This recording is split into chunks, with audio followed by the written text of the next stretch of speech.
அனைத்துலக உயிரோடை தமிழ் ILC தமிழ் உயிரோடை தமிழில் அன்பர்களே, அரசியல் களம். இன்றைய அரசியல் கள நிகழ்ச்சியில் பிரித்தானியாவிலிருந்து போரியல் ஆய்வாளர் அருஸ் அவர்கள் இணைகின்றார். வணக்கம் அரசு அவர்களே. வணக்கம். அனைத்துலக உயிரோடை தமிழ் உறவுகளுக்கு அன்பு வணக்கம்.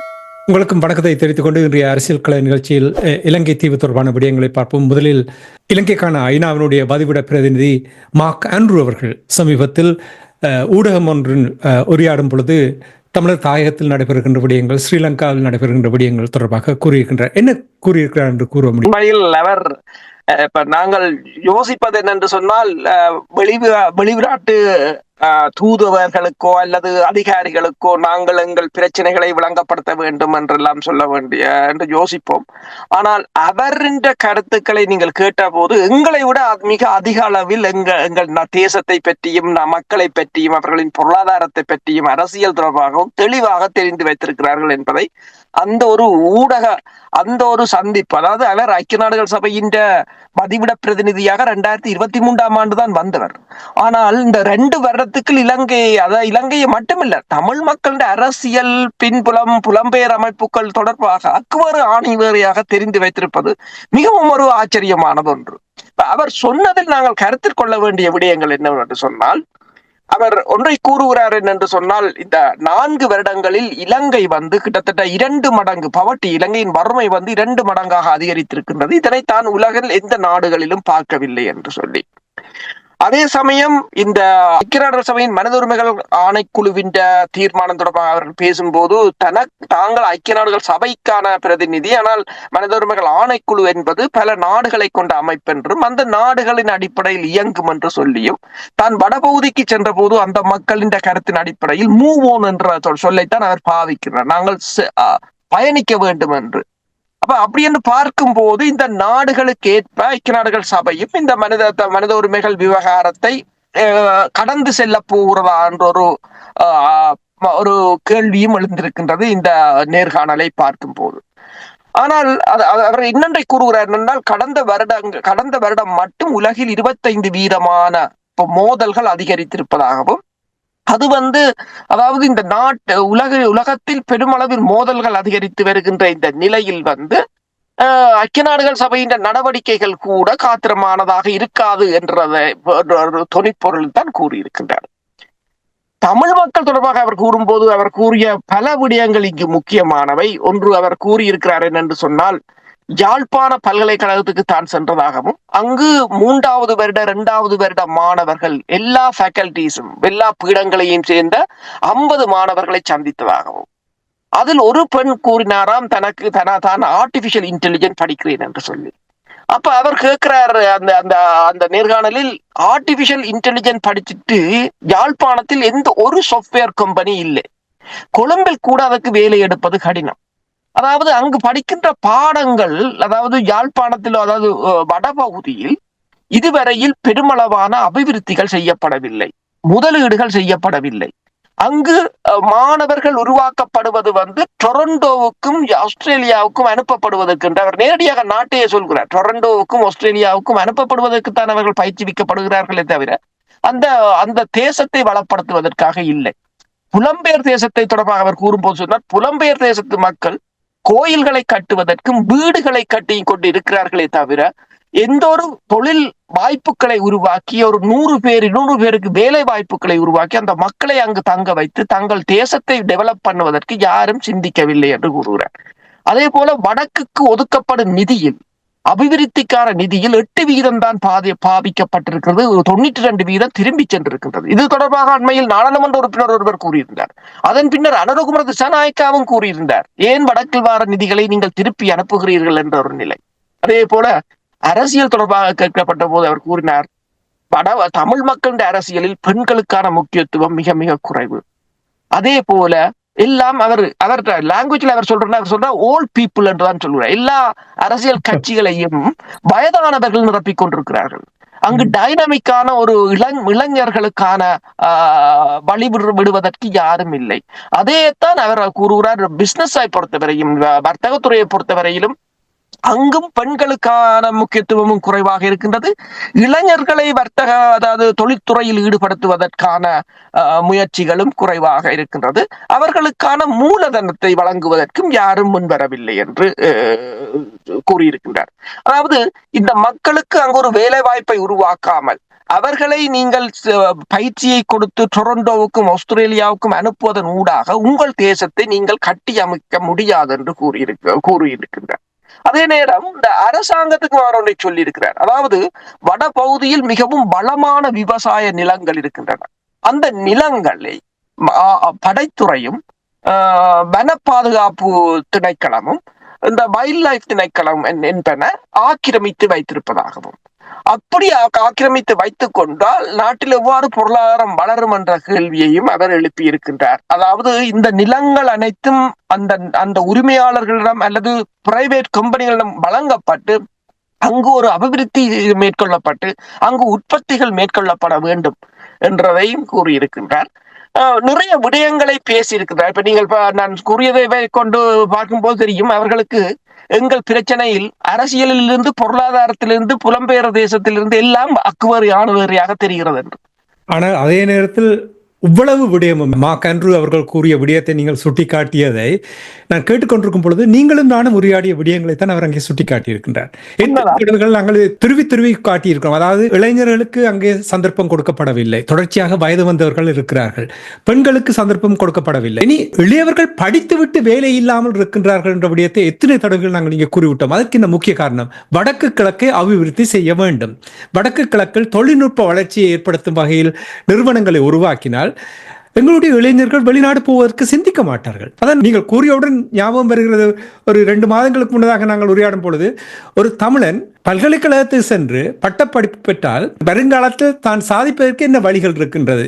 2 வழிகள் தான் இருக்கின்றது. ஒன்று, கொழும்பில் போய் வேலை செய்யலாம், இல்லை என்றால் வெளிநாட்டுக்கு வர வேண்டும். இதை விட்டால் அவர்களால் வேறு ஒன்றும் செய்ய முடியாது. ஏனென்றால் தமிழர் தாயகத்தை கட்டியெழுப்பது, அவர்களுடைய திறமையினூடாக கட்டியெழுப்பதற்கு அங்கே தளம் இல்லை. நீங்கள் கூறிய விடயங்களை அவர் ஏதோ ஒரு விதத்தில் அறிந்திருக்கிறார் என்பதில் இனி கோயில்களை கட்டுவதில் தான் இருக்கிறார் என்றால் அதனால் நிறைய வருமானம் பெறும் என்பதற்காக போல் என்பதை அவர் வடிவாக அறிந்திருக்கிறார். அவர் விடயங்களை கூறியிருக்கிறார். சரி, அபிவிருத்தி தொடர்பாக ஏதாவது செய்வதற்கான வழிகள் ஏதாவது தொட்டு சென்றிருக்கிறாரா? அவர் கூறுகிறார் என்றால் நீங்கள் வெளிநாட்டு முதலீடுகளை கொண்டு வர வேண்டும். உண்மையில் அது அவர் கூறுகிறார். அவரிடம் ஒரு கேள்வி கேட்கப்பட்டது, புலம்பெயர் தேசத்து மக்களுக்கு ஏதாவது அறிவுரை கூற விரும்புகிறீர்களா? அவர் சொன்னார், நான் அறிவுரை கூற விரும்பவில்லை. உண்மையில் அவர்கள் அறிவுரை நீங்கள் சிந்திக்க வேண்டும். உங்கள் தேசத்தின் கட்டுமானம் தொடர்பாக நீங்கள் தான் சிந்திக்க வேண்டும். நீங்கள் என்ன செய்கிறீர்கள்? இப்ப அவர் சொன்னது தமிழ் அரசியல் கட்சிகளை நாட்டில் அங்கு வயதானவர்களால் இருக்கிறார்கள், புலம்பெயர் தேசத்திலும் அப்படித்தான் இருக்கிறார்கள். அங்கு இளைஞர்களுக்கான வழிவிடுதல் இல்லை. அடுத்ததாக இப்ப புலம்பெயர் தேசத்து மக்கள் இவ்வளவு உதவிகளை செய்ததாக கூறுகிறார்கள். ஆனால் இன்று அவர் சொல்றார், ஒரு சிங்கிள் சாப்ட்வேர் கம்பெனி யாழ்ப்பாணத்தில் இல்லை. அங்கு கணனி பயிற்சி பெற்றவர்கள், கணனியில் படித்தவர்களுக்கு என்ன வேலை என்றுதான் அவர் கேட்கிறார். என்ன வேலை? அவர்கள் டொரண்டோவுக்கு தான் போக வேண்டும், வேற வழி இல்லை என்றதுதான் அங்கு. அதை உருவாக்க முயற்சித்தார்களா கடந்த 16 வருடத்தில் என்றால் இல்லை. அப்ப அவரே கூறுகிறார், கோயில் கட்டுவதும் பாடசாலைகளை இடித்து கட்டுவதும் புல்லு தரைகளை பதிப்பதும் கிரவுண்ட்ஸ்களை பதிப்பதும் என்று திரிகிறார்களே தவிர அவ்வாறு செய்தும் என்ன செய்திருக்கிறார்கள் என்று சொன்னார், ஒரு சில பெரிய பாடசாலைகளை அபிவிருத்தி செய்து பல சிறிய பாடசாலைகளுக்கு மூடு விழா நடத்தி இருக்கிறார்கள். பெருமளவான பாடவர்கள். அண்மையில் கூட ஒரு நண்பர் அனுப்பியிருந்தார் எனக்கு. அந்த பாடசாலையில் அதாவது 11 பேர் தான் மொத்தமாக பாடசாலையில் படிக்கிறார்கள், சிறிய பாடசாலை. ஆனா பெரிய பாடசாலைகளுக்கு செல்கின்றவர்கள் எல்லாம் இந்த கிராமத்தில் இருந்துதான் சென்றவர்கள், ஸ்காலர்ஷிப் பாஸ் பண்ணி அப்படி சென்றவர்கள். ஆனால் அங்கு போய் அந்த பாடசாலைகளுக்கு வழங்கிய நிதியை அந்த சிறிய பாடசாலைகளை வசதிகளுடன் அமைத்து கொடுத்தால் அங்கு படிப்பார்கள். நீங்கள் அங்கு அந்த பாடசாலைகளுக்கு நவீன வசதிகளை அமைத்து கொடுத்தால் பிள்ளைகள் போவார்கள், அதை பலப்படுத்த முடியும். அவ்வாறு அந்த என்னென்று சொன்னால் எந்த ஒன்றும் திட்டமிட்ட ரீதியில் ஒழுங்கமைக்கப்பட்ட ரீதியில் மேற்கொள்ளப்படவில்லை. அந்த இனம் போர் முடிவடைந்த பிற்பாடு யாருமற்ற நிலையில் அனாதரவாக கைவிடப்பட்ட ஒரு இனமாகத்தான் இருக்கின்றது. இன்றைக்கு நீங்கள் காசா போரை பாருங்கள். போர் முடிவடைகிறன்றோன்னு அதை எவ்வாறு அந்த போருக்கு பின்னரான கட்டுமானங்களை செய்ய வேண்டும் என்பதை அரபு நாடுகள் எல்லாம் முன்னணியில் நிற்கின்றன. ஆனால் தமிழ் தேசத்தில் போர் முடிவடைந்த பிற்பாடு அவர்கள் ஒரு அனாதரவாகத்தான் கைவிடப்பட்டார்கள். பிச்சைக்காரர்கள் போலதான் நடத்தப்பட்டார்கள். இங்கிருந்து பிச்சைக்காரர்களுக்கு போடுவது போல நிதிகளை சாப்பாட்டுக்கு அனுப்பினார்களே தவிர, ஆனால் அங்கு அவர்களும் சொந்த காலில் நிற்க வேண்டும், அவர்களுக்கு தொழில் வாய்ப்புகள் உருவாக வேண்டும் என்று யாரும் சிந்தித்ததாக இல்லை. பெரிய நாடுகள் பக்கத்து இந்தியாவும் சிந்தித்ததாக இல்லை, ஐரோப்பிய ஒன்றியமும் சிந்தித்ததாக இல்லை. இந்த புலம்பெயர் தேசத்து அமைப்புகள் கூட இந்த நாடுகளை அணுகி அவ்வாறு ஒரு அணுகுமுறையை கொண்டு வந்ததாகவும் இல்லை. இலங்கை அரசுக்கு அது வாய்ப்பானது. நாங்கள் இலங்கை அரசை ஒன்றும் சொல்ல முடியாது என்றால் அவன் எதிரி என்னும் போது அவர்கள் எவ்வளவு தூரத்துக்கு அந்த இனத்தை சீரழிக்க முடியும், அதுதான் அவர்களுக்கு விருப்பமாக இருக்கும். நீங்கள் இப்ப கூறியது மிகவும் சிறப்பு. அதாவது மண்ணில் மட்டுமில்ல, வயது வந்தவர்கள் தொடர்ச்சியாக அந்த கதிரையை பிடித்து வைத்துக் கொண்டிருப்பது, புலம்பெயர்ந்த நாடுகள் இருப்பவர்களும் அதான். மார்க் ஆண்ட்ரூஸ் அவர்கள் கூறியது சரியாகத்தான் கூறியிருக்கிறார். தமிழ் மக்களுக்கு தான் கூற தேவையில்லை. ஏனென்றால் புலம்பெயர்ந்து வாழுகின்ற நாடுகளில் இவ்வளவு வசதிகளோடும் இவ்வளவு தொழில்நுட்ப வசதிகளை பார்ப்பவர்கள், அனுபவிப்பவர்கள், படிப்பவர்கள் எல்லோருக்கும் என்ன செய்ய வேண்டும் என்று தெரியும்.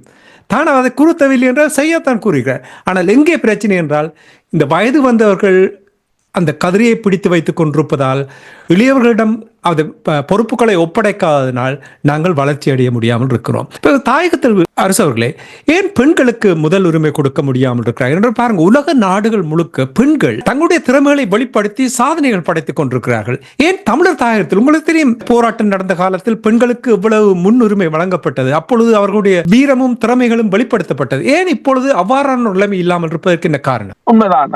என்னன்னு சொன்னால், இப்ப பாத்தீங்களா சொன்னால், சரி, பெண்களை பெருமளவில் அரசியலில் நிறுத்தவில்லை போன முறை இடம்பெற்ற நாடாளுமன்ற தேர்தலில். சரி, அவ்வாறு நிறுத்தாது விட்டாலும் அவர்களுக்கான இடம் கிடைக்கவில்லை என்றால் அந்த தேசிய பட்டியலில் நியமிக்கப்பட்டவர்களை கூட ஒரு பெண்ணாக நியமித்திருக்கலாம். இப்ப அனுரகுமார திசாநாயக்காவின் அரசை பொறுத்தவரையில் அவர்கள் நியமித்த அதை நீங்கள் பார்க்கலாம். அவர்கள் உடனடியாகவே அரசு தலைவர் ஒரு ஆணாக இருக்கும் போது பிரதமரை ஒரு பெண்ணாக நியமித்து விட்டார்கள். என்று சொன்னால் அனைத்துலக மட்டத்தில் ஆவது அது தொடர்பாக ஒரு நல்லொரு இலங்கை தொடர்பான ஒரு அபிப்பிராயத்தை ஏற்படுத்துவதற்கான முயற்சி. இப்ப இன்று மார்க் ஆண்ட்ரூ கூட பேசுற அளவுக்கு நாங்கள் அந்த முக்கியத்துவத்தை இழந்து நிற்கின்றோம். அதுதான் அந்த பிரச்சனை. ஏனென்றால் அவருக்கு எல்லாவற்றையும் பார்த்தால் ஒரு என்னென்று சொல்றது, ஒரு டிசாஸ்டராகத்தான் பார்க்கிறார். எங்களை இனத்தை ஒரு மிகவும் ஒரு பின்தங்கியது. அதே போலதான் பிசினஸ்லும் அப்படித்தான்.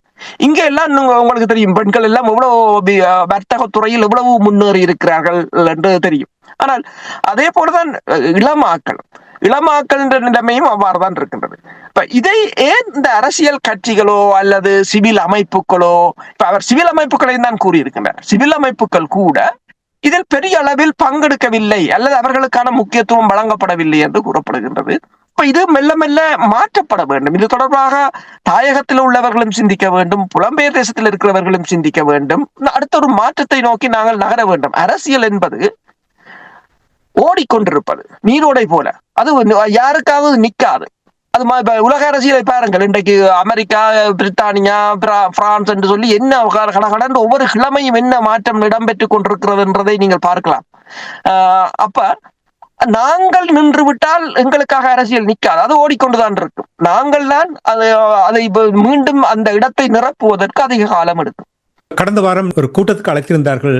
அதாவது தமிழர் தாயகத்தில் தொழில்நுட்ப வளர்ச்சியால் அல்லது கண்டுபிடிப்புகளுக்கு உதவி வழங்கும் ஒரு திட்டம் ஒன்று உருவாக்கிய ஒரு கூட்டத்துக்கு சென்றிருந்தேன். இந்த கூட்டத்தில் சென்ற பொழுது ஒன்று எனக்கு புரிந்திருக்கிறது. அவர்கள் அந்த கிரவுண்ட் ஒர்க் செய்திருக்கிறார்கள், அந்த ஃபீசிபிலிட்டி ஸ்டடிஸ் செய்திருக்கிறார்கள். பல்கலைக்கழகத்தோடு 1-2 பல்கலைக்கழகத்தோடு பேசியிருக்கிறார். பார்க்கும் பொழுது சிறப்பாகத்தான் இருக்கிறார். ஆனால் அது அடுத்த கட்டத்துக்கு செல்வதாக இருந்தால் நிறைய பேர் அங்கே பங்களிக்க வேண்டும். அதாவது மனம் திறந்து பங்களிக்க வேண்டும். பங்களிக்க என்று சொல்லும் பொழுது இந்த நிகழ்ச்சியில் நாங்கள் உரையாடி இருக்கிறோம். ஒருவர் திறமையான ஒரு கண்டுபிடிப்பை கண்டிருந்தால் அதை எப்படி சந்தைப்படுத்துவது, அதற்கான முதலீடு எவ்வாறு, யார் அதை செய்வார்கள் என்ற அந்த உதவிக்கு வருவார்களாக இருந்தால், அந்த திட்டத்தை பார்த்து அதற்கு ஆதரவு வழங்குவார்களாக இருந்தால் கட்டம் கட்டமாக எழுப்பலாம். ஆனால் அது ஒரு ஆரம்ப கட்டத்தில் இருக்கிறது போல் தெரிகிறது. ஆனால் இருக்கின்றவர்களை விட அதிகமானவர்கள் அதில் இணைந்து செயல்பட்டால் தான் ஒரு பெரிய அளவுக்கு வரலாம்.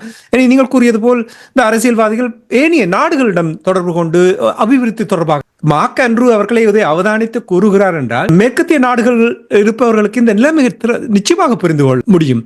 அப்ப இதை எங்களுடைய பிரதிநிதிகள் தான் அதை முன்னெடுத்து செல்ல வேண்டும், இல்லை என்றால் இந்த நிலைமைகள் மாறாது. உண்மைதான். என்னென்று சொன்னால் 2023 தான் அவர் இலங்கைக்கு போனவர்.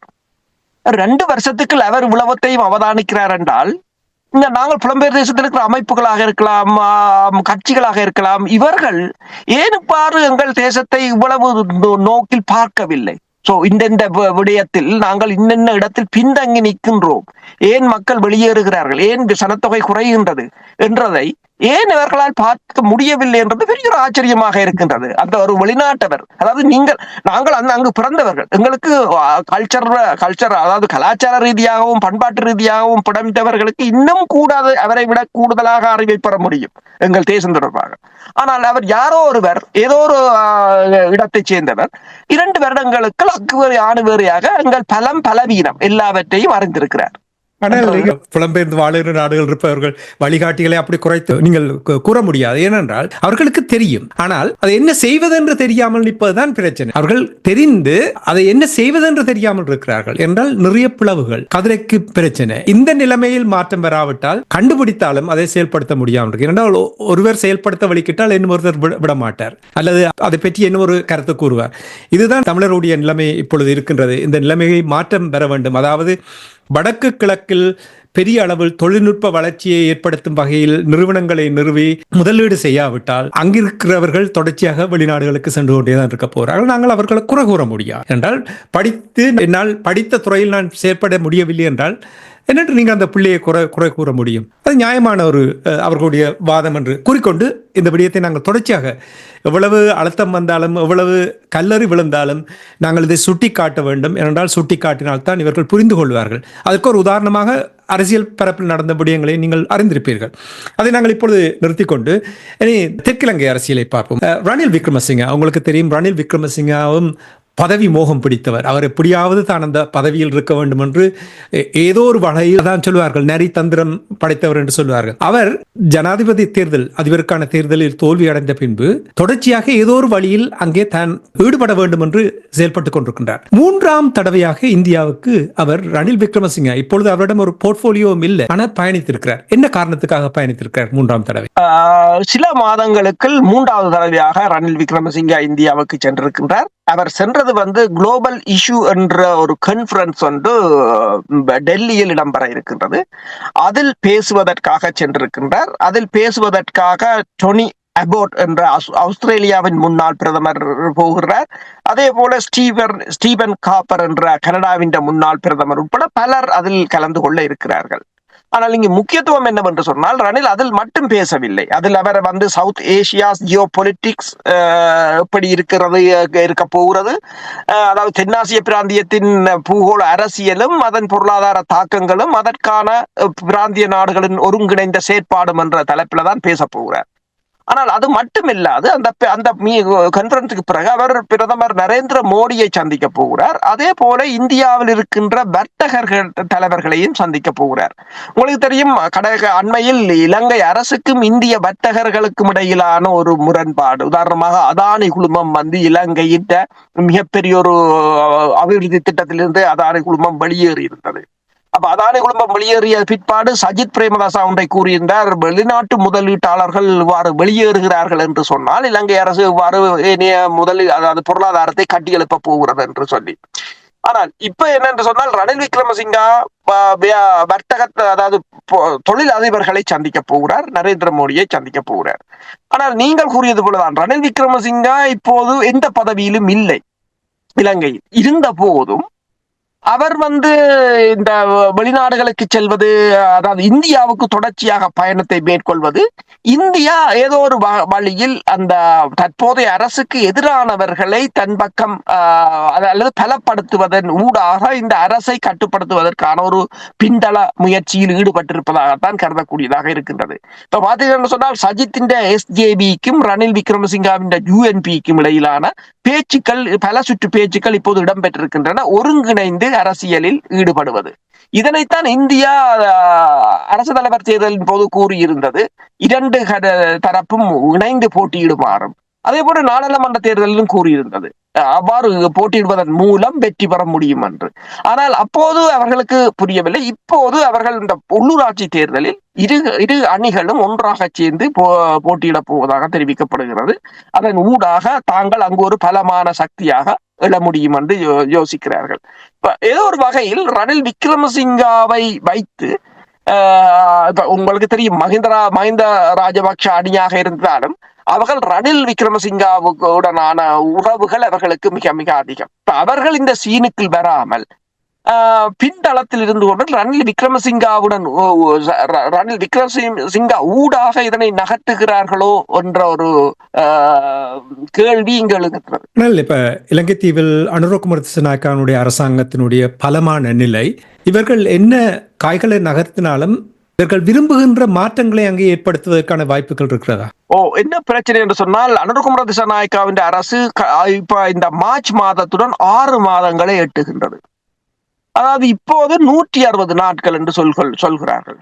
ஆனால் 160 நாட்களில் அவர்களால் கொடுத்த வாக்குறுதிகளில் எதனையும் நிறைவேற்ற முடியவில்லை என்ற ஒரு கருத்து மெல்ல மெல்ல தென்னிலங்கையில் ஏற்பட்டு கொண்டிருக்கின்றது. பொருளாதார வளர்ச்சியிலும் கூட பெரியளவான முன்னேற்றத்தை காணவில்லை. விலையேற்றமாக இருக்கலாம், வரியாக இருக்கலாம், எதிலும் முன்னேற்றமாக காணவில்லை. அடுத்ததாக நீங்கள் பார்க்கலாம், ஊழல் குற்றச்சாட்டுக்கள், பணத்தை கொண்டு வருகிறோம், ஊழல் செய்தவர்களை கைது செய்கிறோம் என்றார்கள். ஆனால் யாரையும் பிடித்து போட்டதாக இல்லை, இதுவரையில் யாரையும் பிடித்து போட்டதாகவும் இல்லை. அவ்வாறான சூழ்நிலையும் அங்கு இல்லை. அதே சமயம் நீங்கள் பார்க்கலாம், அண்மையில் நீதிமன்றத்தில் இடம்பெற்ற படுகொலை. அப்ப இவ்வாறான படுகொலைகள் இப்போது அதாவது இப்ப தென்னிலங்கை ஊடகங்கள் என்ன கூறுகிறது என்று சொன்னால், சில படுகொலைகள் அங்குள்ள அரசியலையே மாற்றலாம் என்று. உதாரணமாக 1988 ஆண்டு சந்திரிகாவின் கணவர் விஜயகுமாரன் துங்காவை படுகொலை செய்யப்பட்டிருந்தார். அதன் பின்பாடு பல ஊடகவியலாளர்கள் படுகொலை செய்யப்பட்டிருந்தார்கள்.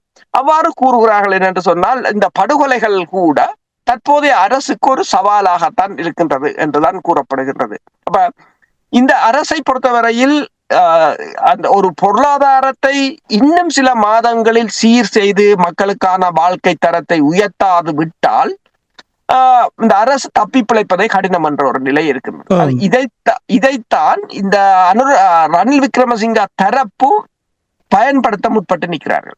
சமீபத்தில் கூட அனுரகுமார திசாநாயக்கனுடைய கட்சியோடு நெருக்கமாக பழகுகின்ற ஒருவரோடு உரையாடும் பொழுது அவர் கூறியிருந்தார் என்னவென்றால், எல்லா துறைகளிலும் நீங்கள் இராணுவத்தை எடுத்தாலும் சரி, அரசு துறைகளை எடுத்தாலும் சரி, இன்னும் ரணில் விக்ரமசிங்க மஹிந்த ராஜபக்ஷவுக்கு விசுவாசமானவர்கள் அங்கே பதவியில் இருக்கிறார்கள். அப்ப கட்டங்கட்டமாக அவர்களை அகற்றுவதுதான் அவர்களுடைய ஒரு திட்டமாக இருக்கின்றது என்று அவர் கூறியிருந்தார். ஓரளவுக்கு என்ன உறுதிப்படுத்தக்கூடியதாக இருக்கின்றது இந்த நீதிமன்றத்தில் நடந்த சம்பவம். அதாவது இவ்வளவு பாதுகாப்புள்ள நீதிமன்றத்துக்குள் ஒருவர் துவக்கோடு போய் அந்த குற்றவாளியை சுட்டது மட்டுமில்லை, அங்கிருந்து தப்பியோடி புத்தளம் மட்டும் சென்றிருக்கிறார் என்றால் நிச்சயமாக இது ஏதோ ஒரு கதை சொல்லுகிறது. அப்படி என்றால் அனுரகுமார திசாநாயக்காவுக்கு இது ஒரு சவாலான நேரமாக நீங்கள் பார்க்கிறீர்களா? அவருக்கு அது பாதுகாப்பு மிகவும் சவாலான விடயமாக மாறி இருக்கிறது இப்போது. பாதுகாப்பு. அடுத்ததாக நீங்க பாத்தீங்கன்னா பொருளாதாரமும் சரியான நிலையில் இல்லை. உதாரணமா பாத்தீங்கன்னு சொன்னால், அமெரிக்கா US8 கிட்டத்தட்ட 90% நிதியை நிறுத்திவிட்டது. இப்ப இந்தியாவில் கூட இந்த டிரான்ஸ்ஜெண்டர் ஆட்களுக்கான கிளினிக்குகள் கூட மூடப்படுவதாக கூறப்படுகின்றது. பல நாடுகள் ஸ்தம்பித்து நிற்கின்றன. கிட்டத்தட்ட $60 பில்லியன் பெறுமதியான உதவிகள் இல்லை. இலங்கையிலும் கிட்டத்தட்ட $200 மில்லியன் பெறுமதியான உதவி திட்டம் நிறுத்தப்பட போகிறது. சரி, அது மட்டும்தானா என்று பார்த்தால் இல்லை. ஐக்கிய நாடுகள் சபையிலும் இருந்து அமெரிக்கா வெளியேற போறோம். அப்ப உலக சுகாதார நிறுவனமாக இருக்கலாம், உலக வர்த்தக நிறுவனமாக இருக்கலாம், யூனிசெஃபாக இருக்கலாம், ஒவ்வொரு அமைப்பு, சிறுவர் நிதியம், சுகாதார பிரிவுகள் என்று பல அமைப்புகள், சுற்றுச்சூழல் பிரிவு. அப்ப இந்தந்த அமைப்புகளிடம் இருந்து இலங்கை ஏதோ ஒரு வழியில் நிதிகளை பெற்றுத்தான் இயங்கி கொண்டு வந்தது இலங்கை போன்ற நாடுகள். இப்போது அதுவும் முற்றாக நிறுத்தப்பட போகின்றது. அப்ப பொருளாதாரத்தை இலங்கை அரசு மேம்படுத்த முடியாத ஒரு நிலை. அவர்களுக்கு அது துர்ப்பாக்கியமான நிலையோ தெரியவில்லை. அதுவும் ஒரு மிகப்பெரிய ஒரு பாதகமான நிலை. அதே சமயம் பாதுகாப்பு, நீங்கள் கூறியது போல இந்த பாதுகாப்பும் இப்ப கொழும்பு ஊடகங்கள் கூறியது போல இப்ப ரிச்சர்ட் டி சோய்சா என்ற படுகொலையாக இருக்கலாம், விஜயகுமார் என்ற படுகொலையாக இருக்கலாம். இப்படி பல படுகொலைகள், தென்னிலங்கையில் இடம்பெற்ற படுகொலைகள் அந்த அரசியலில் பல மாற்றங்களை ஏற்படுத்தியதாக கூறப்படுகின்றது. அண்மையில் கூட நீங்கள் பார்க்கலாம் ஊடகங்களில் அனுரகுமார திசாநாயக்காவின் பாதுகாப்புக்கு ஆபத்து என்று சொல்லி புலனாய்வுத்துறை தகவல் கொடுத்ததாகவும் அவர் அதிக அளவில் மக்களுடன் கலந்து கொள்வதை தவிர்க்குமாறும் கூறியிருந்ததாகவும் கூறப்படுகின்றது. அப்ப பல சவால்கள் இருக்கின்றது. அடுத்ததாக இந்த சவால்களை மீறி இவர்கள் கொடுத்த வாக்குறுதிகளும் பல இருக்கின்றன. அதனை நிறைவேற்றுவதுன்றதும் மிக மிக கடினம். இப்ப அதோட நம்ம பாத்தீங்கன்னு சொன்னால் இந்த அரசு கூட இப்ப நீங்க பார்க்கலாம், உங்களுக்கு பொருளாதாரத்தை வளர்க்க வேண்டும் என்று சொன்னால் பிறகு ராணுவத்தையும் அல்லது ஃபாரஸ்ட் டிபார்ட்மெண்ட்டையும் வைல்ட் லைஃப் டிபார்ட்மெண்ட்டையும் வைத்துக்கொண்டு இந்த வளமான நிலங்களை ஏன் ஆக்கிரமித்து வைத்திருக்கிறீர்கள்? சரி, முதல் கட்டமாக நீங்கள் உள்ளூர் உற்பத்திகளையாவது அதிகரிக்க ஒரு வழி செய்யலாம் தானே. அதுவும் இல்லை, அதையும் செய்ய முடியாத ஒரு நிலை இருக்கின்றது. இப்ப ஞானசார தேரர் கூறியது போல கிட்டத்தட்ட 7 NGO-க்களுக்கு அமெரிக்காவின் ஒரு நிதி நிறுவனம் வந்து இலங்கையில ஒரு இனக்கலவரத்தை ஏற்படுத்துவதற்கும் அல்லது மதங்களுக்கு இடையிலான முரண்பாடுகளை ஏற்படுத்துவதற்கும் நிதியை வழங்கியதாக அவர் கூறுகிறார். இப்ப ஒவ்வொருத்தரும் வந்து ஒவ்வொரு விடயங்களை முன்வைக்கிறார்கள். இப்போது இலோன் மஸ்க் என்ன கூறுகிறார் என்று சொன்னால், கடந்த வருடம் டைம்ஸ் பத்திரிகையில் செலன்ஸ்கியை அந்த வருஷத்துக்கான அந்த வருஷத்துக்கான உலகத்தில் தரம் மிக்கவராக தேர்ந்தெடுத்து முன் அட்டையில் போடுவதற்காக US8 வந்து $4 மில்லியன் டைம்ஸ் பத்திரிகை கொடுத்ததாக இப்போது அந்த கணக்கில் இருந்து கண்டறிந்திருக்கிறார்கள். அப்ப இவ்வாறு இந்த அனைத்துலக அழுத்தங்கள் என்பது, இப்ப இந்தியாவின் அழுத்தம் என்பதும் அதிகம், ஏனைய நாடுகளின் அழுத்தங்களும் அதிகம். அப்ப இவற்றை எல்லாம் மேவித்தான் இந்த அரசு வந்து தப்பி பிழைக்க வேண்டிய ஒரு நிலையில் இருக்கின்றது.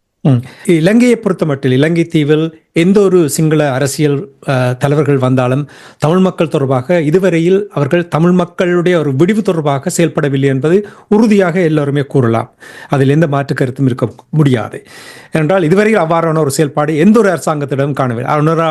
குமார் திசநாயக்காவாக இருக்கட்டும், ரணிலாக இருக்கட்டும், மஹிந்த ராஜபக்ஷ அவர்களுடைய குடும்பமாக இருக்கட்டும், அனுரா குமார் திசநாயக்காவை இவர்களோடு ஒப்பிட்டு பார்க்கும் பொழுது எவ்வாறு நீங்கள் இவர்களை கணிக்கிறீர்கள்? தமிழ் மக்கள் தொடர்பாக நான் கேட்கவில்லை, இலங்கை தீவு தொடர்பாக இவரை எவ்வாறு நீங்கள் கணிக்கிறீர்கள்? இலங்கை தீவு தொடர்பாக என்று சொன்னால் சிங்களவர்களுக்கு அவர் ஒரு மாற்றமாகத்தான் வந்திருக்கின்றார்.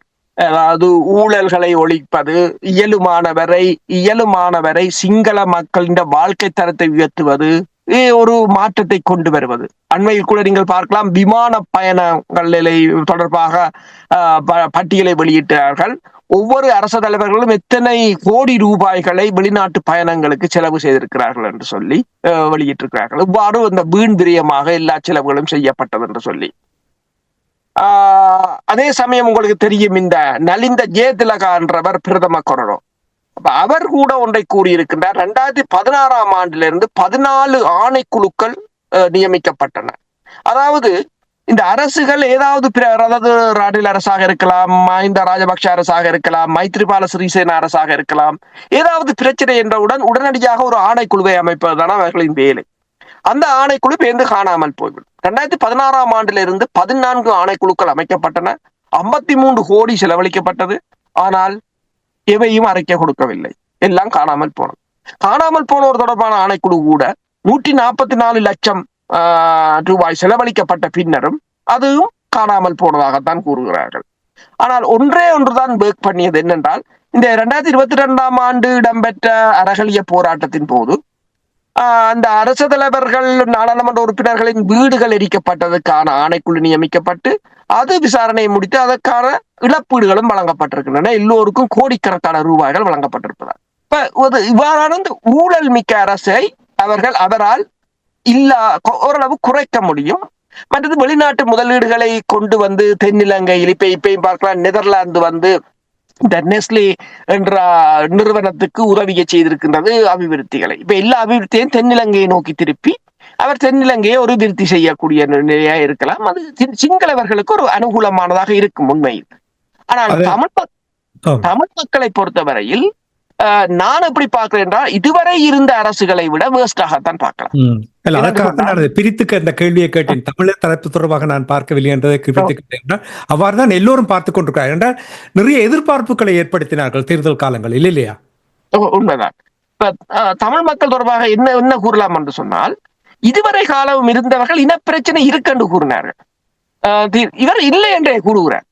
அதாவது ஒரு கதை சொல்லுவார்கள், நெல்லு கொடுத்தவனும் உமி கொடுத்தவனும் என்று சொல்லி. அதாவது முன்னைய அரசன் ஒருவன் அரிசியை வாங்கி போட்டு நெல்லை கொடுத்தார். நெல்லை நீங்கள் குத்தினீங்கள் என்றால் அந்த அவன் கொடுத்த அரிசியின் அரைவாசி தான் பெறும். ஆனால் அவன் மகன் என்ன செய்தார் என்று சொன்னால் அரிசியை வாங்கி போட்டு உமியை கொடுத்தார் என்று. அதே போலதான் இது பிரச்சனையே இல்லை என்றாச்சு. அப்ப அதை பலர் தமிழ் மக்களும் ஏற்றுக்கொள்கிறார்கள். பலர் தமிழ் மக்களும் அது தொடர்பாக கருத்து இந்த அரசோடு இணைந்து பயணிக்கணும், பொருளாதாரத்தை மேம்படுத்தணும் என்றார். அப்ப இந்த இவ்வளவு காலமும் போராடியது எதற்காக என்று யாரும் சிந்திப்பதாக இல்லை உண்மையில். அப்ப இப்ப மனோ கணேசன் கூட ஒன்றை கூறியிருக்கிறார் என்னென்றால், புதிய அரசியல் ஜாப்பில் இனப்பிரச்சனைக்கான தீர்வை ஏற்படுத்துவதற்கான ஒரு சரத்து அல்லது அது இனப்பிரச்சனைக்கான தீர்வை ஏற்படுத்துவதற்கான ஒரு நடைமுறையை கொண்டு வருவதற்கு தானும் ஆவலாக இருப்பதாக கூட கூறியிருக்காப்ப எல்லோரும் கதைக்கிறார்கள். ஆனால் இவர்கள் அவ்வாறு சொல்கிறார்கள் இல்லை. இது அதாவது கம்யூனிட்டி. இப்ப நீங்கள் விஜிட்ட கெரத்தவர்களின் பேச்சை நீங்கள் பார்க்கலாம் ஐக்கிய நாடுகள் சபை ஐக்கிய நாடுகள் சபையின் மனித உரிமைகள் ஆணைக்குழுவில். அதாவது கம்யூனிட்டிஸ் என்றுதான் பேசுகிறார்கள். ஒரு இனமாக கூட கருத மறுக்கிறார்கள் என்னும் போது இதை எவ்வாறு தமிழ் மக்கள் ஏற்றுக்கொள்வது என்ற ஒரு பிரதான கேள்வி இருக்கின்றது. உண்மைதான். அந்த கேள்வி கேட்டதற்கு காரணம் என்னவென்றால் அரசர்களே, இந்தியாவுக்கு அனுரகுமார் திசாநாயக்காவோட பதவி, அந்த ஆட்சி ஒரு சவாலான ஆட்சியாக அமைகிறதா? உண்மைதான். ஏனென்று சொன்னால் இந்தியாவை பொறுத்தவரையில் இந்தியாவின் திட்டங்கள் பெருமளவில் வெற்றி பெறவில்லை இலங்கையில். அவர் இந்த தேர்தல் பிரச்சாரத்தின் போது கூட இந்த மன்னார் காற்றாலை திட்டத்தை நிறுத்துவதாக கூறினார். அதை நிறுத்திவிட்டார்கள். அந்த வாக்குறுதிகளை செய்திருக்கிறார்கள். அதாவது தமிழ் மக்களுக்கு எதிரான வாக்குறுதிகளாக இருக்கலாம் அல்லது இந்தியாவுக்கு எதிரான வாக்குறுதிகளாக இருக்கலாம். அவை அனைத்தும் நிறைவேற்றப்பட்டிருக்கு. அடுத்ததாக தற்போதைய நிலையில் உங்களுக்கு தெரியும், US8 தற்போதைய இந்த தனது உதவியை நிறுத்தினால் இலங்கை அரசு ஏனைய நாடுகளிடம்தான் போக வேண்டி இருக்கும். அதில் கூடுதலாக சீனா தான் அதில் முக்கியத்துவம் வகிக்க போகின்றது. அப்ப சீனாவுடனான நெருக்கம் ஒன்று வரப்போகிறது. அடுத்தது இந்தியாவை பொறுத்தவரையில் இந்தியா பெருமளவில் இலங்கைக்கு தற்போது உதவுற நிலை இல்லை. ஏனென்றால் US8 இந்தியாவுக்கு தான் உதவிகளை செய்து கொண்டிருந்தது. கிட்டத்தட்ட $1 பில்லியன் பெறுமதியான உதவியை இந்தியா US8 வாங்கி இருக்கிறது. அப்ப ட்ரம்ப் ஒன்றைத்தான் கேட்டார், இந்தியா பொருளாதாரத்தில் வளர்ந்து வருகின்ற நாடு, ஒரு பிராந்திய வல்லரசு என்றால் நாங்கள் ஏன் உதவியை கொடுக்க வேண்டும்? இதுதான் ட்ரம்பின் வாதமாக இருந்தது. இப்படி பார்த்து அவர் கட் பண்ணுகிறார். அப்ப இந்தியா அவ்வாறு கட் அவ்வாறு இந்தியாவுக்கான உதவி நிறுத்தப்படும் போது இந்தியா மற்ற நாடுகளுக்கான உதவியை நிறுத்தும்.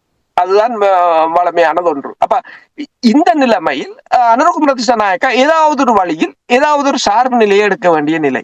அப்ப அவர் இந்தியாவுக்கு முதல் பயணத்தை மேற்கொண்டாலும் அவர் மேற்குலகம் சார்ந்தும் சீனா சார்ந்தும் நிற்பதுதான் இந்தியாவுக்கு பிரச்சனையாக இருக்கின்றது. ஒரு சவால், ஒரு இன்ட்ரெஸ்டிங் டைம். இப்பொழுது இந்த பூகோள அரசியலை எடுத்து பார்ப்போம். ஜியோ பாலிட்டிக்ஸ் ஒரு இன்ட்ரெஸ்டிங்கான ஒரு நேரமாக இருக்கின்றது. சரி, நாங்கள் அதை இன்னொரு சந்தர்ப்பத்தில் பார்ப்போம். இனி இப்போ தமிழர் தாயகம் தொடர்பாக பேசும்பொழுது, இப்போ இந்தியா தொடர்பாக நான் கேட்கும் பொழுது, இந்தியாவினுடைய கடற்தொழிலாளர்கள் தொடர்ச்சியாக தமிழர் தாயகத்தில் இருக்கின்ற கடல் வளங்களை சூறையாடுவது, தமிழ் மீனவர்கள் தங்களுடைய எதிர்ப்பையும் போராட்டங்களையும் தெரிவித்துக் கொண்டு வருகின்றார்கள். கடந்த வியாழக்கிழமை அங்கே நடைபெற்ற ஒரு கூட்டம் ஒன்றில் அத்துமீறி மீன் பிடிப்பது தொடர்பாக அங்கே ஒரு மனு ஒன்று சமர்ப்பிக்கப்பட்டதாக கூறப்படுகின்றது. இது தொடர்பாக என்ன அறிந்தீர்கள் என்று கூறுவீர்கள்? இந்த இந்தியாவின் தொடர்ச்சியான இந்திய மீனவர்களின் ஆக்கிரமிப்பு தமிழ் மக்களின் தொழில் துறையையும் பொருளாதாரத்தையும் கடுமையாக பாதித்துக் கொண்டிருக்கின்றது. அது தொடர்பாக பலர் இப்ப புதிய அரசு கூட அது தொடர்பாக கருத்துக்களை கூறினாலும் எந்த விதமான நடவடிக்கையும் அவர்கள் எடுக்கவில்லை. மீனவர்களை பொறுத்தவரையில் அவர்கள் தொடர்ச்சியாக போராடி கொண்டு வருகிறார்கள். அவர்களுக்கான உதவிகளை சில அரசியல்வாதிகள் அவ்வப்போது வழங்கினாலும் அவர்களை புலம்பெயர் அமைப்புகள் முற்றாக கைவிட்டிருக்கின்றன, முற்றாக புறக்கணித்திருக்கிறார்கள். அடுத்ததாக தாயகத்திலும் அரசியல் கட்சிகள் பெருமளவில் இவ்வளவு நாளும் அதில் கலந்து கொள்ளவில்லை. இப்போது மெல்ல மெல்ல கொஞ்சம் கொஞ்சமாக அதற்கு உள்வாங்கப்படுகிறார்கள். அதற்கு உதாரணமாக இப்போது விக்னேஸ்வரனும் அது தொடர்பாக பேசியிருக்கிறார். இப்ப தீவக கடல் தொழிலாளர் அமைப்பு என்றது மண்டதீவு, எழுவை தீவு, நைனாதீவு, நெடுந்தீவு, வேலடை, புங்குடி தீவு போன்ற தீவுகளை உள்ளடக்கிய அந்த அமைப்பு ஒரு இந்த வாரம் ஒரு போராட்டத்தை மேற்கொண்டிருக்கின்றது. அதாவது பண்ணையில் இருக்கின்ற கடல்வள நீரியல் திணைக்களத்திற்கு முன்பாக ஆரம்பிக்கப்பட்ட அந்த போராட்டம் இந்திய துணை தூதரகம், யாழ்ப்பாணத்தில் இருக்கின்ற இந்திய துணை தூதரகத்துக்கு சென்றிருக்கிறார்கள். அங்கு ஒரு மகஜரை கொடுத்திருக்கிறார்கள். அதே சமயம் வடபகுதியின் ஆளுநர் இல்லத்துக்கு சென்றும் மகஜரை கொடுத்திருக்கிறார்கள். இந்த இந்திய மீன்பிடி படகுகள் வருவதை நிறுத்துமாறு. ஏனென்றால் அவர்கள் சொல்கிறார்கள், நாங்கள் கரையிலிருந்து பார்க்கும் போது முல்லைத்தீவு கடற்கரையிலேயே ஒரு 3 மைல் தொலைவில் இந்திய படகுகள் நிற்கின்றன. அப்ப கடற்படையினர் என்ன செய்கிறார்கள் என்ற ஒரு கேள்வியும் எழுகின்றது. அப்ப இது தொடர்பில் தான் முன்னாள் நாடாளுமன்ற உறுப்பினரும் நீதியரசருமான விக்கினேஸ்வரனும் கூறியிருக்கிறார். அதாவது அவரின் கருத்தின் அடிப்படையில் ஒரு என்னென்று சொல்வது, இருதரப்பையும் சமாளிக்கிற மாதிரியான கருத்துக்களான் இருக்கின்றது. அதாவது அந்த தடை செய்யப்பட்ட வலைகளை பயன்படுத்தக்கூடாது என்றும் அது தமிழ் மக்களிட மீன் அளிப்பதாகவும் அவர் கூறியிருக்கிறார். அப்ப ஆனால் இந்த இந்திய மீன்பிடி படகுகள் இந்த எல்லை மீறி வருவது தொடர்பாக ஒரு காத்திரமான அறிக்கையை அவர் கொடுத்திருக்க வேண்டும். எங்களுடைய அரசியல்வாதிகளும் ஒரு பிரச்சனை சொன்னால், நாங்கள் எங்கள் உரிமையைத்தான் கேட்கிறோம். அதை அவர்கள் ஒன்றை புரிந்து கொள்ள வேண்டும். நாங்கள் இந்தியாவின்றைய கேட்கவில்லை, இந்தியாவுக்கு எதிராக செய்யப்படவில்லை. எங்கள் இனத்தின், எங்கள் மக்களின், எங்கள் எல்லைகள் அந்த சட்டம் இருக்கின்றது. அந்த சட்டத்தை நீங்கள் மதியுங்கள் என்றுதான் கூறுகிறோம். அப்ப இவ்வாறு கேட்பதற்கு நாங்கள் மெல்லிய குரலில் கேட்க தேவையில்லை, நாங்கள் உரத்து கேட்கலாம். எங்களுக்கு உங்கள் உரிமைகளுக்குள், உங்கள் எல்லைகளுக்குள் என்றுதான் நீங்கள் பேசுகிறீர்கள். அதையும் ஏன் நாங்கள் விட்டுக் கொடுக்க வேண்டும் என்ற ஒரு கேள்விதான் எழுகின்றது. ஆனால் உண்மையில் அந்த மீனவர்களை பொறுத்தவரையில் மீன்வளம் யாழ்ப்பாணத்தில் இருக்கிறதில் ஒன்று விவசாயம், அடுத்தது மீன்வளம். அப்ப இரண்டிலும் பாரிய பிரச்சனைகள். விவசாய நிலங்கள் ஆக்கிரமிக்கப்படுகின்றன, மீன்பிடித்துறை இந்தியாவினால் ஆக்கிரமிக்கப்படுகின்றன. ஆனால் இந்த இரண்டையும் திரும்பி பார்க்காமல், இப்ப மார்க் ஆண்ட்ரூ சொன்னது போல ஆலயங்களையும் வீடுகளையும் பாடசாலைகளையும் கட்டி கொண்டிருப்பதால் எந்தவித பிரயோசனமும் இருக்க போவதில்லை. உண்மையா வருங்காலத்தை கட்டி எழுப்ப முடியாது, எதுவும் ஒன்றுமே சாதிக்க முடியாது என்பதுதான் உண்மை. இன்னமொரு சவால், வலிந்து காணாமல் ஆக்கப்பட்டவர்கள் எத்தனையோ ஆண்டுகளாக போராடி கொண்டு வருகிறார்கள். வலிந்து காணாமல் ஆக்கப்பட்டவர்களை கண்டுபிடிப்பதற்கான ஆணைக்குழு அலுவலகங்கள் எல்லாம் தொடர்ச்சியாக தொடர்ந்து வந்த, அதாவது படுகொலையை நடத்தியவர்களே ஒரு போலியாக அலுவலகங்களை உருவாக்கினார்கள், பேர் பலகையை போட்டிருந்தார்கள், அவ்வளவுதான். ஆனால் அங்கே யாரிடமும் எந்த ஒரு தரவும் திரட்டவில்லை. அவர்கள் முன்வந்து தரவுகளை கொடுப்பதற்கு தயாராக இருக்கவில்லை. அதற்கு காரணம் என்னவென்றால், தரவுகளை ஆரம்பத்தில் ஓரிருவர் போய் கொடுத்ததை வைத்து அவர்களுக்கு உளைச்சலை ஏற்படுத்தும் வகையில் காவல்துறையினர், இனி புலனாய்வாளர்களுடைய செயல்பாடுகள் இருந்ததனால் தொடர்ச்சியாக அவர்களுடைய அந்த அழுத்தத்தினால் வலிந்து காணாமல் ஆக்கப்பட்டவர்கள் அந்த அலுவலகங்கள் பக்கமே தலை வைப்பது. ஆனால் இப்பொழுது வருகின்ற செய்திகளை பார்க்கும் பொழுது உங்களுக்கு தெரியும், அந்த அலுவலகங்களை திறந்தார்கள், அந்த அலுவலகங்களுக்கு என்ன நடந்தது தெரியாது. அது மட்டுமில்லாமல் எத்தனையோ லட்சக்கணக்கான நிதி அதற்காக ஒதுக்கப்பட்டது போல் தெரிகின்றது. என்ன நிலைமை? இதுவரையில் எந்த விதமான காத்திரமான முன்னேற்றமும் இல்லை. இப்ப ஐக்கிய நாடுகள் சபையின் மனித உரிமைகள் ஆணைக்குழுவில் 58வது கூட்டத்தொடர் நடைபெற்றுக் கொண்டிருக்கிறது. அதில் பேசிய இலங்கையின் வெளிவார அமைச்சர் கூட குற்றவியல் நீதி தொடர்பில் எதுவும் பேசவில்லை என்றதும், அவருக்கு முன்னே வெளிவார அமைச்சர் அலி சப்ரிக்கும் இடையில் எந்தவித வேறுபாடையும் காண முடியவில்லை என்று நாடாளுமன்ற உறுப்பினர் கஜேந்திரகுமார் பொன்னம்பலம் கூட இலங்கை நாடாளுமன்றத்தில் தெரிவித்திருக்கின்றார். அதாவது ஹெரத்தின் கருத்தின் அடிப்படையில் உள்நாட்டு பொறிமுறை, உள்நாட்டில் உள்ள அமைப்புகளை பலப்படுத்துவது, இப்ப நீங்கள் கூறியது போல இந்த காணாமல் போனோர் அலுவலகங்களை பலப்படுத்துவது என்றால், அது இவ்வளவு காலமும் அதற்கு ஒதுக்கப்பட்ட நிதியோ அல்லது அதை பலப்படுத்துவதிலேயோ எந்த விதமான வெற்றியையும் இவர்கள் பெறவில்லை. அப்ப இந்த நிலையில் மேலும் மேலும் அதனை நீட்டு போக செய்வதில் தான் இலங்கை அரசு மும்மரமாக நிற்கின்றது. ஆனால் அதற்கு இணைவாகத்தான் இப்ப ஐக்கிய நாடுகள் சபை நாங்கள் முன்னர் பேசியிருந்தோம் மார்க் ஆண்ட்ரூ தொடர்பாக. அவரும் இது தொடர்பில் பேசும்போது ஐக்கிய நாடுகள் சபையும் மூவ் ஓன் என்ற ஒரு வார்த்தையை பாவிக்கிறார்களே தவிர, இதிலிருந்து கடந்து செல்வோம் என்று பாவிக்கிறார்கள். அந்த கடந்து செல்வது என்றால் இப்படியே விட்டு செல்வதா என்ற ஒரு கேள்வி இருக்கின்றது. இது தொடர்பாக நாங்கள் உண்மையில் தீவிர கவனம் செலுத்த வேண்டும். அவர் அதுக்கு இன்னொரு வலுவையும் சேர்க்கிறார் என்று சொன்னால், தான் வடபகுதியில் பேசிய போது மக்களும் அதனைத்தான் கோருகிறார்கள், நாங்கள் அடுத்ததை பார்க்க வேண்டும் என்று சொன்னால், அந்த நீதி என்னென்று பார்ப்பது. மார்க் அன்ரூ ஒன்றை கூறியிருக்கிறார், எல்லோருக்கும் நீதி தேவை என்றதை கூறியிருக்கிறார். தான் ஏற்றுக்கொள்கிறார், எல்லோருக்கும் நீதி உண்டு, எல்லோருக்கும் நீதி தேவை என்றதை தான் ஏற்றுக்கொள்கிறார். ஆனால் உலகில் பெருமளவான கிட்டத்தட்ட கடந்த வருடம் கூட 25% மோதல்கள் அதிகரித்திருக்கின்றன. இதுவரை காலமும் எட்டாத அளவுக்கு இது அதிகம் என்றும் கூறியிருக்கின்றார். இப்ப உலகமே இவ்வாறான ஒரு நிலையில் இருக்கின்றது. ஓகே, சரி, உலகம் இருக்கட்டும். ஆனால் இப்ப எங்களுக்கான நீதிக்கு என்ன, அதாவது அதற்கு நீங்க என்ன பதிலை சொல்ல போகிறீர்கள் என்றதான் கேள்வி. அதில் நாங்களும் உண்மையில் தவறு இழைத்திருக்கிறோம் என்றால் எங்களிடமும் காத்திரமான பொறிமுறை ஒன்று இல்லை. மற்றது காத்திரமான பொறிமுறை என்பதை மட்டுமல்லாது அதனை தொடர்ச்சியாக பேணுவதற்கான பொறிமுறைகளும் எங்களிடம் இல்லை. உதாரணமாக நீங்கள் பார்த்தீர்கள் என்று சொன்னால், இப்ப ரணில் விக்ரமசிங்கா ஒன்றை கூறியிருக்கிறார். அதாவது UN ஒரு இரட்டை வேடம் போடுகிறதா என்று கூறியிருக்கிறார். ஏனென்று சொன்னால், அதாவது உக்ரைன் அதிபர் பதவிக்காலம் முடிந்து விட்டது. ஆனால் உக்ரைன் அதிபர் இப்போதும் பதவியில் இருக்கின்றார்.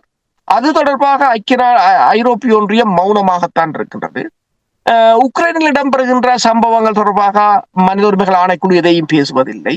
ஆனால் எதிர்வரும் செப்டம்பர் மாதம் இலங்கை தொடர்பில் தீர்மானம் ஒன்றை கொண்டு வர அவர்கள் தீர்மானித்திருக்கிறார்கள் என்றும், எனவே அந்த தீர்மானத்தை முறியடிப்பதற்கு தென்னிலங்கையில் உள்ள அனைத்து கட்சிகளும், நீங்க பாருங்கள், அவர்கள் இப்போது அவர்களுக்குள் பிரிவினை இருந்தாலும் அவர் என்ன அறைகூவல் விடுகிறார் என்றால், தென்னிலங்கையில் உள்ள அனைத்து கட்சிகளும் ஒருங்கிணைந்து செயற்பட வேண்டும் என்றதை அவர் வலியுறுத்தி கூறியிருக்கின்றார். உதாரணமாக அவர்கள் எல்லாத்தையும் முன்னரே அறிகிறார்கள், என்ன கொன்ற போகிறார்கள், இனி அதை நீட்டு போக செய்ய வேண்டும் என்றால் யாரை பிடிக்க வேண்டும், எவ்வாறு அதனை செய்ய வேண்டும் என்பதை தெளிவாக கூறுகிறார்கள். ஆனா இதில் நான் ரணில் விக்ரமசிங்காவோட ஒத்து போவேன் அரசுகளே. அதாவது ஐநா 2 போக்கு ஏன் தெரியுமா? தமிழர் தாயகத்தில் 3 நாளில் 1,40,000 மேற்பட்ட மக்களை கொன்று குவித்த பொழுது செய்மதியினூடாக படத்தை எடுத்து வைத்திருக்கிறார்கள். அவர்களிடம் அந்த அதற்கான தரவுகளும் காட்சிகளும் இருக்கின்றது. அப்ப ஏன் தமிழர்களுக்கே நீதி கொடுக்க முடியவில்லை? ரணில் விக்ரமசிங்கா தங்களுக்கு தேவையான விடயத்தை கூறுகிறார், அதை சரியாக கூறுகிறார். ஆனால் தமிழர்களுக்கு என்று வரும் பொழுது அது சரியாக பார்க்க மாட்டேன். ஆனால் தமிழர்கள் நாங்கள் அதை சரியாக பார்க்கலாம். அதேவர் பார்க்கிற பாதையிலேயே ஐநா இரட்டைப்போக்கை கடைபிடிக்கிறது. நான் தவறு இருக்கிறதா? உண்மைதான். அவ்வாறுதான். இப்போ நீங்கள் புச்சா பகுதியை பார்த்தால், இப்ப மேக்ரோன் அவர்கள் அண்மையில் அமெரிக்காவுக்கு சென்ற போது டொனால்ட் ட்ரம்புடன் கதைக்கும் போது கூறினார், நான் பூட்டின் அவர்களுடன் தொடர்ந்து பேசிக்கொண்டுதான் இருந்தேன், ஆனா புச்சா பகுதியில் இடம்பெற்ற அந்த படுகொலையை பார்த்த பிற்பாடு நிறுத்தி விட்டேன்.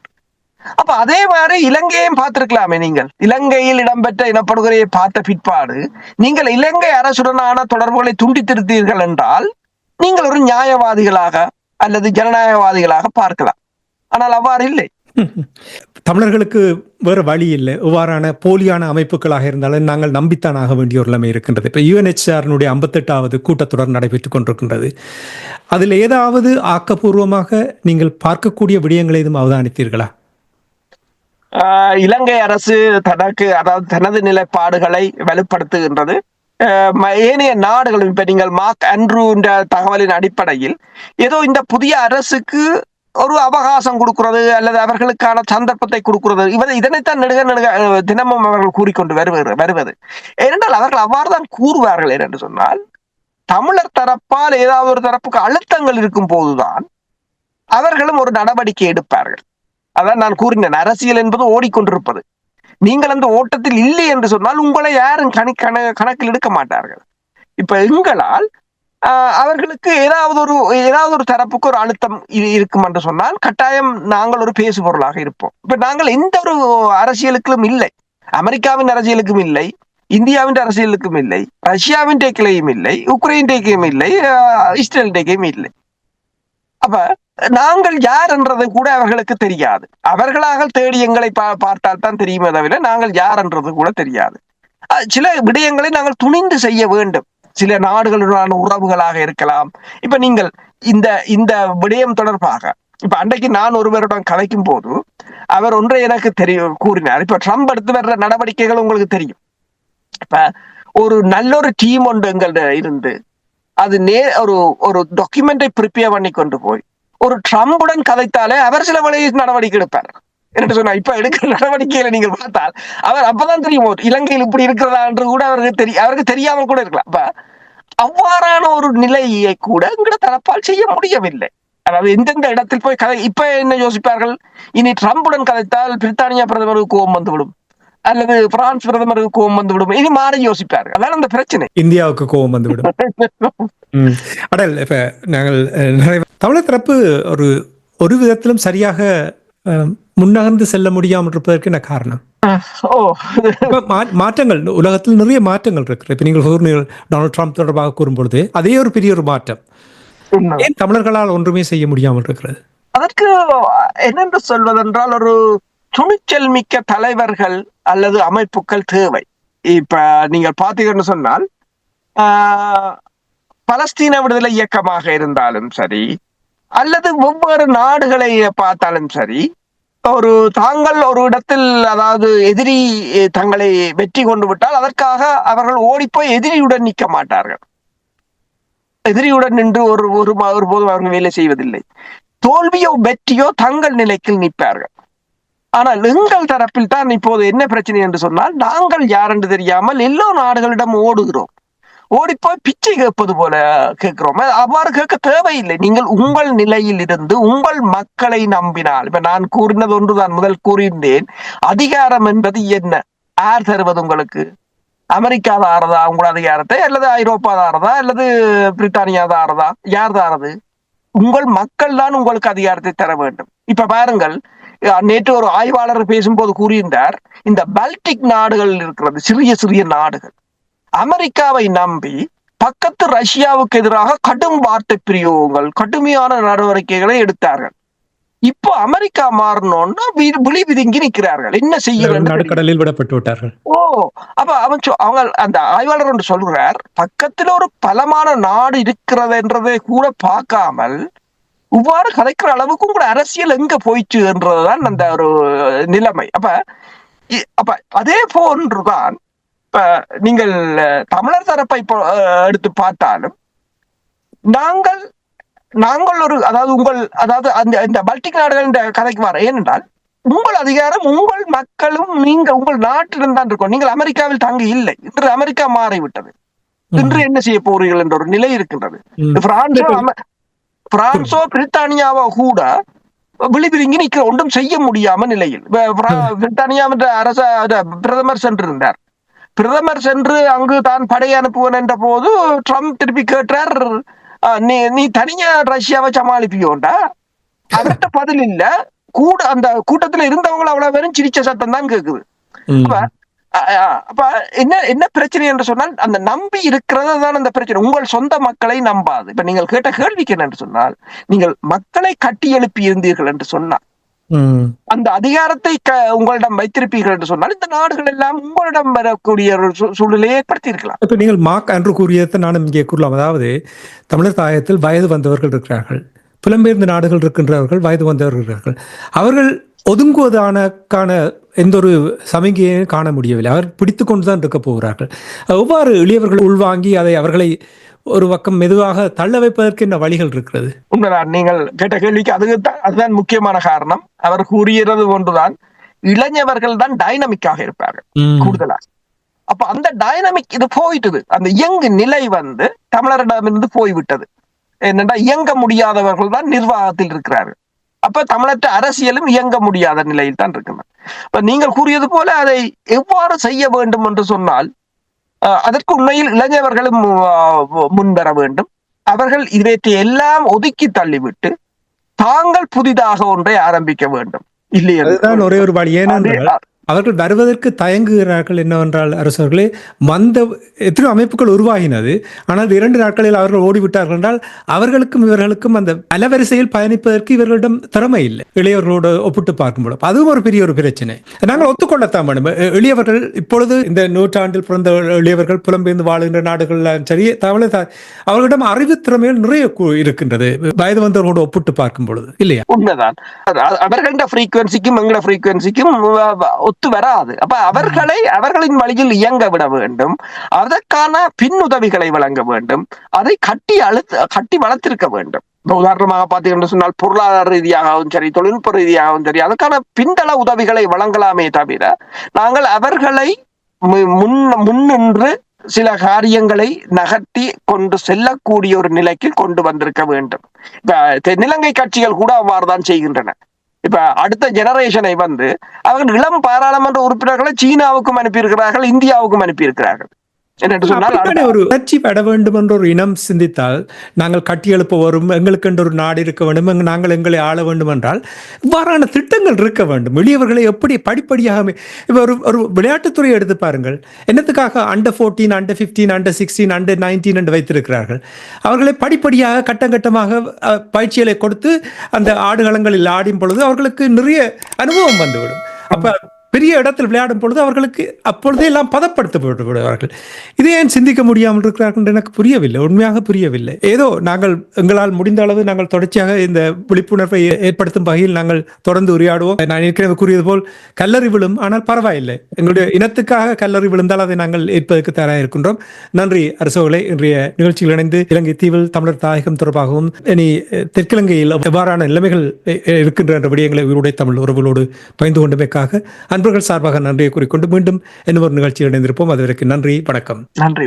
எமது பார்வையாளர்களுக்கு வணக்கம்.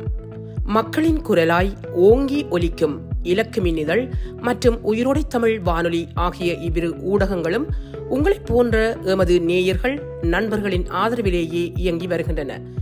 மிக குறைந்த வளங்களுடன் பல இடர்கள் மற்றும் தடைகளை தாண்டி பயணிக்கும் எமது ஊடகங்களின் பணிகள் மேலும் வளர உங்களால் முடிந்த நிதி உதவியை வழங்கி இன்னும் காத்திரமான செயற்பாடுகளை முன்னெடுக்க உதவுமாறு மிகவும் பணிவன்புடன் வேண்டி நிற்கின்றோம்.